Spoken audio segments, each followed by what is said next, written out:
So when we graph a sine and cosine curve, to look at the parent functions, we're going to just look at some key points on our unit circle, most specifically the quadrantals.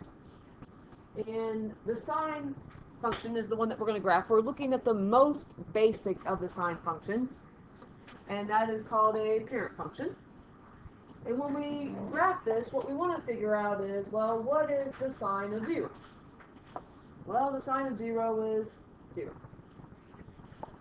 What is the sine of pi over 2? It's 1. What's the sine of pi? 0. Sine of 3 pi over 2? -1. And sine of 2 pi is 0. Again, if you were here on Friday, we watched an introductory video, and those were on there as well. He did the exact same thing. So when we come over here to graph, we start, and here's 0, 0. And then here's pi over 2, which is not written very well, but pi over 2, we go up here to 1. Then we get to pi, and sine of pi is 0. Our next increment on the graph is going to be 3 pi over 2. And 3 pi over 2 is going to be -1. And then finally here at the end, it's going to be 2 pi. And it's a curved graph. Think about it as coming from the unit circle. There's more of a reason, but there is the most basic of the sine graphs. And I just want to unjumble this a little bit. There we go. And what we do is we just graph these values in the table. Well, there's a couple other things that we need to talk about. One being the amplitude. And the amplitude is the distance from the middle line, and then how much above we go above the middle line and how much we go below the middle line. Well, the middle line in this case is the x-axis. And in terms of this, what you're looking at is the maximum height in this graph and the minimum height in this graph. And the maximum height is 1, and the minimum value is -1. But amplitude is measuring a distance. So the distance from the middle line up is 1. The distance from the middle line down is 1. So our amplitude in the most basic of the functions, the parent function, is 1. The period is the distance that it takes to complete one cycle of the graph, which is what we just did. We've done one cycle. 2 pi is full circle. So our period is 2 pi.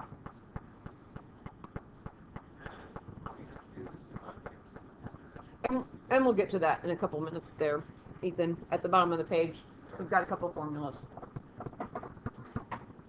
That's the most basic of the sine functions. Let's look at the most basic of the cosine functions. And again, we're going to look at some of those quadrantals. What's the cosine of 0? Cosine of pi over 2? Cosine of pi? Cosine of 3 pi over 2? Cosine of 2 pi? 1. And just to label my grid a little bit better, let's say here's pi and here's 2 pi. And the graph. 0, 1. Pi over 2, 0. Pi, -1. 3 pi over 2, 0. And 2 pi, 1.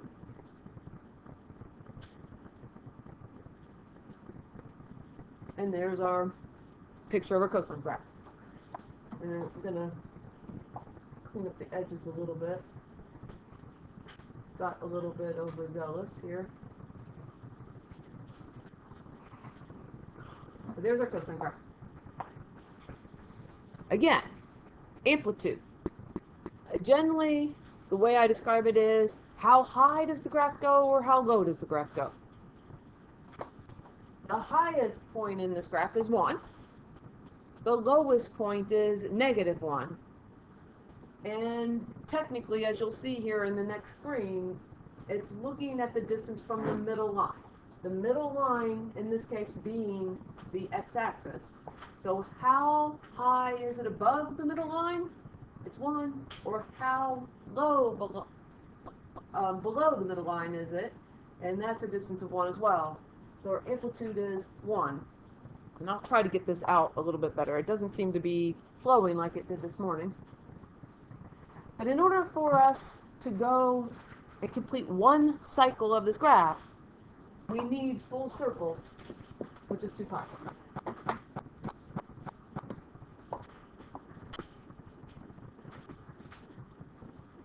So here is the general format of a sine function or cosine function. Y equals a times the sine of bx, or y equals a times cosine of bx. The amplitude is the vertical stretch or compress. Stretch or compression. But if you look underneath there, it's the height of the curve from the midline. The period is calculated by using that value inside the function, which is a horizontal stretch or compression. So we calculate whatever number is in front of x, we use it to figure out the period, and we take 2 pi. So there we start with 2 pi, and then we divide by that number. And that's what we'll be practicing on tonight's homework. But once again, the b inside the function is a horizontal component. The a outside the function is a vertical component.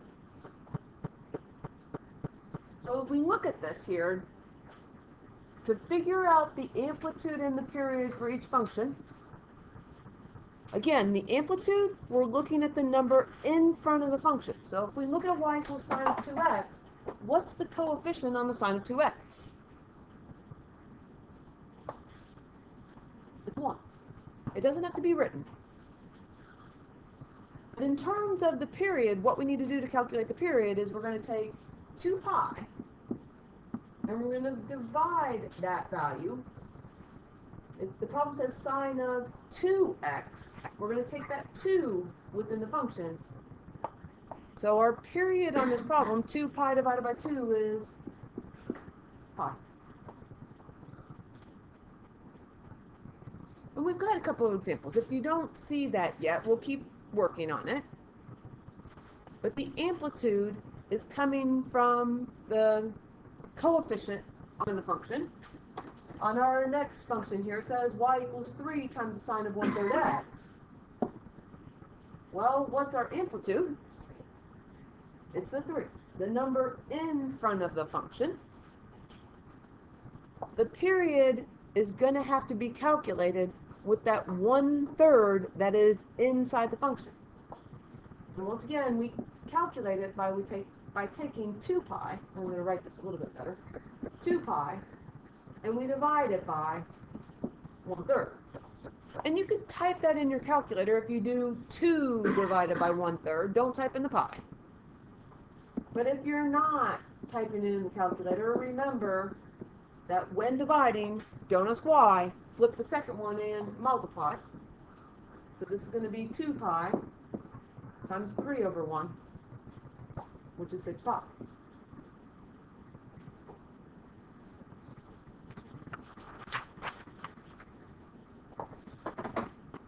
The amplitude is a vertical stretch or compress. The period is a horizontal part of this graph. So as we look at this next one here, we have y equals -4 sine of 2/3 x. What does the negative do to the function? Well, we want to do the absolute value to do the amplitude, but what does the negative, just as an aside, do to our function? Does it compress? It reflects over which one? Ooh, right. Reflects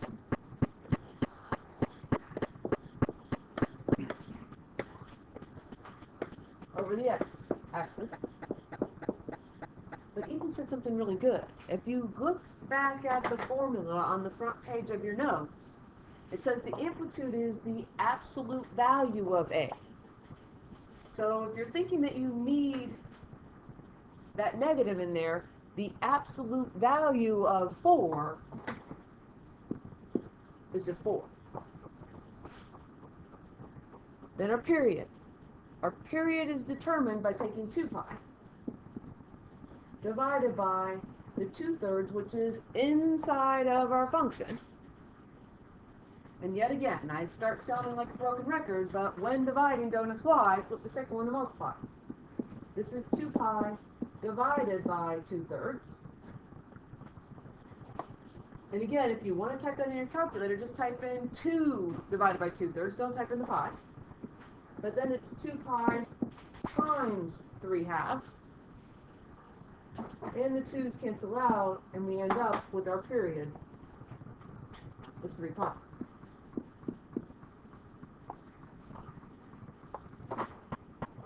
Finally, here on problem number 4, y equals 1/2 sine of 4x. Once again, the amplitude is a vertical component to our problem. And it's how high or how low we go in the graph compared to the middle line. In other words, it's the coefficient on our sine or cosine function. And the period tells us the distance it's going to take until we start repeating in the pattern of our graph. But to calculate that we take 2 pi, and we divide it by the number inside the function, which is the 4, and 2 pi divided by 4 is 1/2 pi.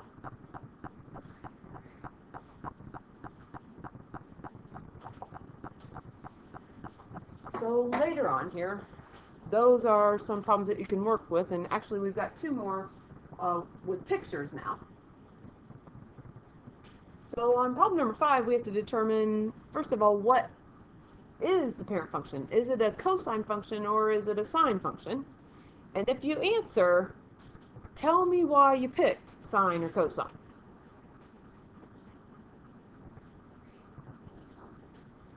And that's the big question. How can we tell the difference? Well, if we go back and look at the very front page, and you don't have to flip yours over because I'll go back here on the screen. Where does a sine function start? It starts at 0. Where does a cosine function start? It starts at 1. So when we look at our example problem here, do we start at 0 or do we start at 1? We start at 1. So which one of those functions is it? Is it sine or is it cosine? It's going to be cosine. Well, if you notice, the highest point on the graph is 1, and the lowest point on the graph is -1. And if we're taking the absolute value, our amplitude of this graph is 1. But what we need to determine now is how long until we complete one cycle of this curve, and there's more than one cycle up here. So if you remember, on our original function, we started at 0. We went 0, 1, and then 0, then -1, then 0, then 1 again. What's our period? Because that's one full graph there. What's our period? Look down below that value when we see pi.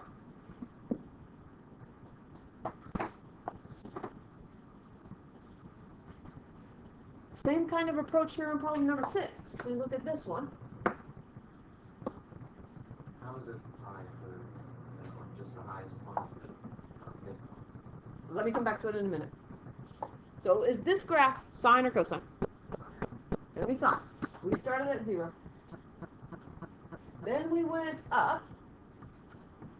Then we went back down to 0. Down to our lowest point. and then back to 0. That's one complete curve, and I do need to circle the fact that it's sine. Where we ended is our period. So when we look on our graph there at our last dot, the farthest dot to the right here that we just graphed, what value is that? Well, it's 2, 4, 6, 8. Looks like it's 8 pi. Look on your picture there. That's where we completed one full sine curve. And then the amplitude is looking at how high does the graph go or how low does the graph go with respect to the midline. Well, we went more than 1 this time. How much more? 1. We actually went, if you look, it's 1, there's 1, 2, 3, 4 for each of them, so this is 1.5 is our amplitude, or 1.5 if you prefer.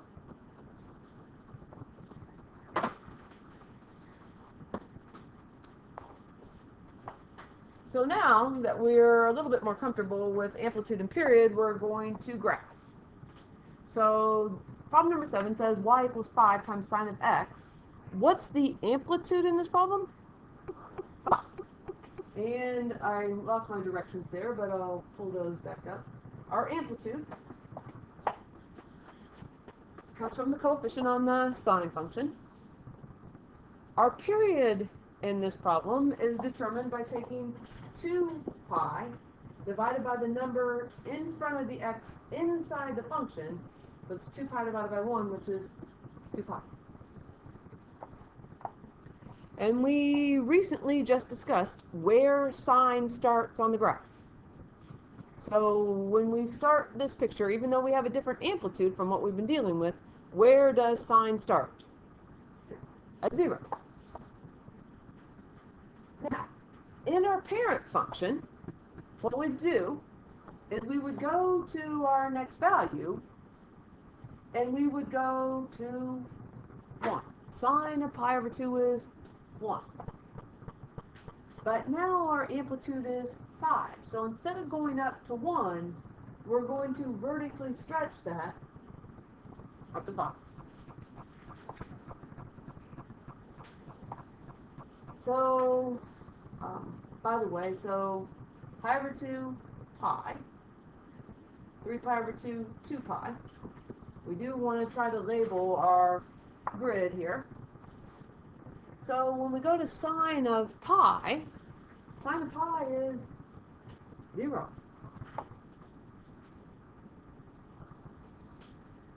But when we're looking at the amplitude, we're going from the midline. The midline being the x-axis, so the highest value that we're going to go to is positive 5. Our lowest value for our 3 pi over 2, now instead of negative 1, is going to be negative 5. And then we'll finish back at 0 when we go full circle. Do the best that you can not to make your graph pointed, because sine and cosine graphs and the others are curves.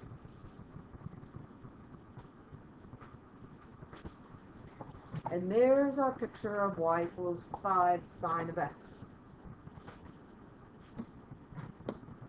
Let's try another. So y equals 3 cosine of 2x. What's the amplitude of this function? 3. The period is pi. We take 2 pi and we divide by the coefficient inside the function of 2. 2 pi divided by 2 is pi. So before I get really going on this graph, let's label our graph here. And when we finish, we're going to finish at pi this time instead of 2 pi. And then if we make an incremental mark in between there, if this is 1 pi, then in the middle of that's going to be half pi, pi over 2. And before we factor in the amplitude, where would cosine start on the y-axis? It's going to start at 1. Only this time now, our amplitude is going to be stretched by 3. So we're going to start with our first point on the cosine of 0, 3. But then we follow the same pattern on our cosine function. We go to 0. When we get over here to our next value, instead of going down to -1, we're going to stretch that value down to -3. We come over here then back to 0 as we follow the same pattern as our parent function. And now we've come full circle, even though it only took us to pi this time to complete. But at pi, we're going to finish where we started at -1.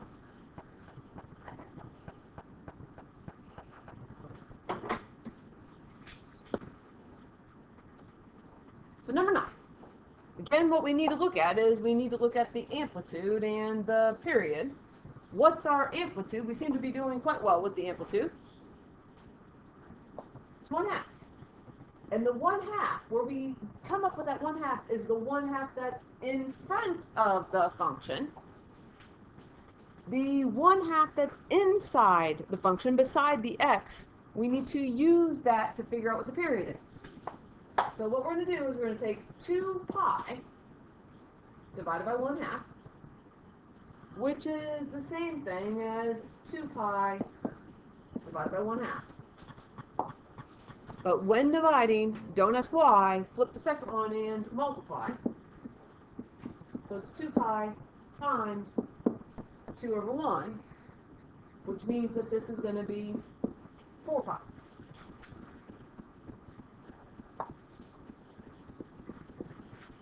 So, in an effort to stick with our same pattern here, what I'm going to fill in on our graph is that this is 4 pi this time.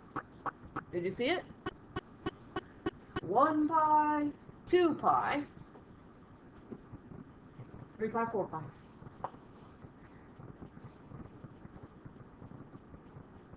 The normal cosine function, where does it start on the y-axis? Starts at 1. But now we've got a vertical compression with this 1/2. So when we start on this one, our highest value is going to be at 1/2. And now we're going to follow the pattern of our cosine. So then we're going to go to 0, then -1/2, back to 0, and full circle this time at 4 pi to complete our cosine curve.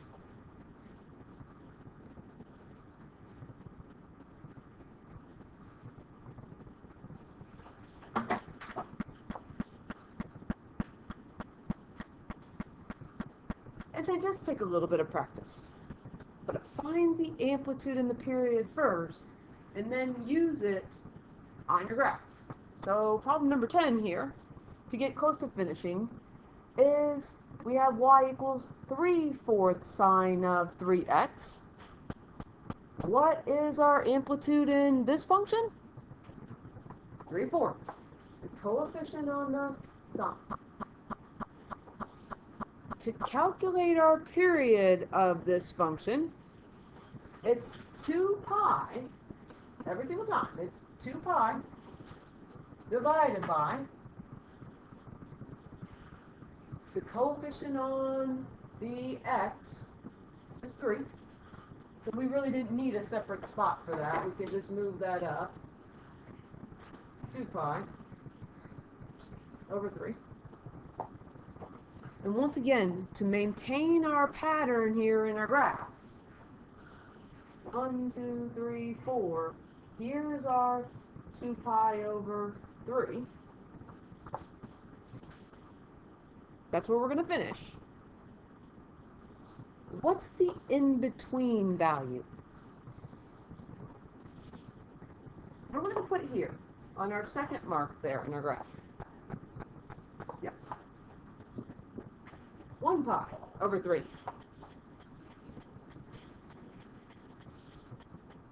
It actually, how do we get it? Well, it's half of this value. It's 2 pi over 3 divided by half. which is 2 pi over 3.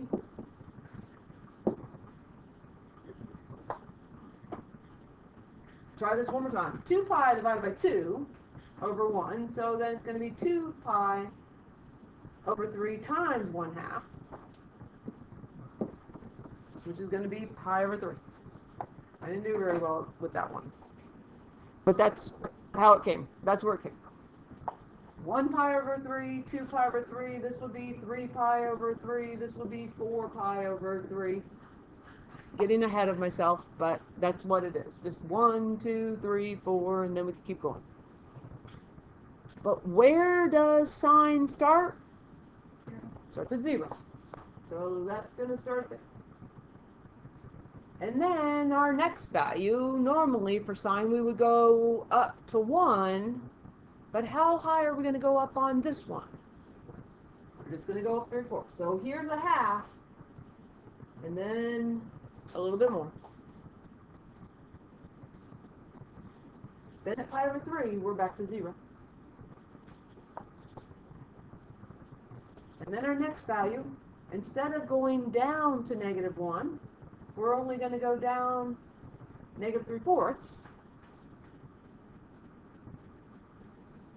And we can finish full circle there, or our full cycle, I should say, at 2 pi over 3. And then we have our sine function. Again, do the best you can to make sure that you're curved, not pointed. But there's our picture of a graph.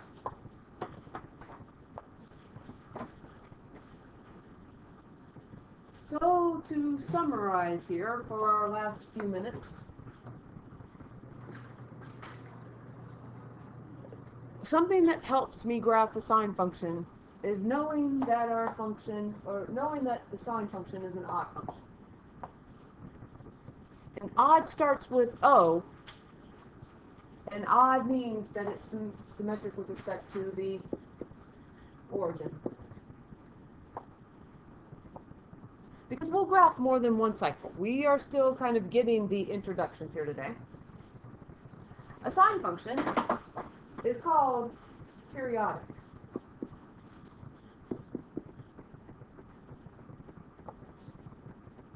But when we start with our parent function for the sine function, the period's 2 pi. But as you can see, we changed. On one function we had a period of 4 pi, and another function we had the 2/3 pi. The x-intercept, as we look over here at our picture, in this particular case we have an x-intercept at 0, and at pi, and at 2 pi. But I'm going to put ... there. We just typically today graphed one cycle of the function, but we could graph as many as we wanted to. Those are just the 3 in particular that we can see here. What's the y-intercept on this function? 0. And I'm going to put 0, 0. Again, we're looking at y equals sine of x here, so we're looking at the parent function. The maximum value of our parent function is 1.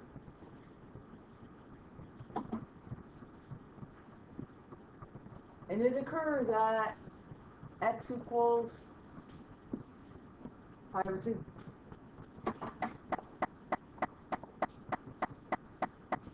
Our minimum value is -1.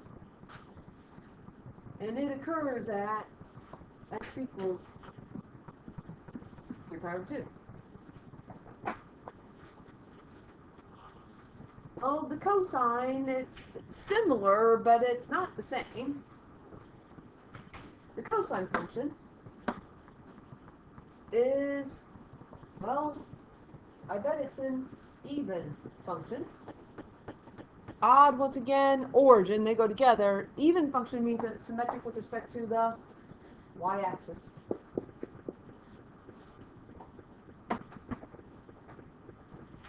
The cosine function is also periodic.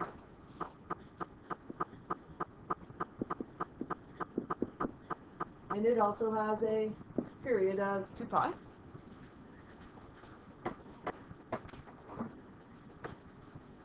in this particular graph to the right, we can see that we've got two x-intercepts at pi over 2 and at 3 pi over 2. But there's more. We just graphed one particular cycle. We don't have to stop. What's our y-intercept in this one? 1. So it's 0, 1. We write it as an order pair.